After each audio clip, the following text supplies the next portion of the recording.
സൂപ്പർമാനെ കുറിച്ച് പറയുകയാണെങ്കിൽ 1978 മുതൽ 87 വരെ സൂപ്പർമാൻ, അതായത് നമ്മളൊക്കെ ചെറിയ പ്രായത്തിൽ നമ്മളൊക്കെ സ്കൂളിൽ പഠിക്കുന്ന കാലത്തൊക്കെ വന്നുകൊണ്ടിരുന്ന സൂപ്പർമാനിൽ ക്രിസ്റ്റഫർ റീവ് എന്നൊരു നടനാണ് സൂപ്പർമാനായി വന്നുകൊണ്ടിരുന്നത്. അതായത് അന്നത്തെ കാലത്ത് സൂപ്പർമാൻ എന്ന് പറഞ്ഞാൽ ക്രിസ്റ്റഫർ റീവാണ്. Christopher Reeve is equal to Superman.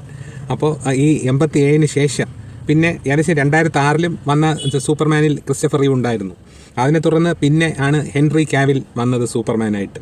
അപ്പോൾ ഈ ഹെൻറി കാവിലിൻ്റെ പെർഫോമൻസ് മാൻ ഓഫ് സ്റ്റീലിൽ സൂപ്പർമാൻ്റെ അതിഗംഭീരമായ ഒരു പെർഫോമൻസും ആയിരുന്നു. അപ്പോൾ അത്രത്തോളം പ്രതീക്ഷയോടുകൂടി അപ്പോൾ ഹെൻറി കാവിൽ അല്ല ഈ സിനിമയിൽ സൂപ്പർമാനായിട്ട് വരുന്നത്. ജോൺ മർഫി, ഡേവിഡ് ഫ്ലെമിംഗ് തുടങ്ങിയവർ ചേർന്നാണ് ചിത്രത്തിൻ്റെ സംഗീതം ഒരുക്കിയിരിക്കുന്നത്. ഈ സൂപ്പർമാൻ ചിത്രത്തിൻ്റെ തീം മ്യൂസിക് ചെയ്തിരിക്കുന്നത് ജോൺ വില്യംസ് ആണ്.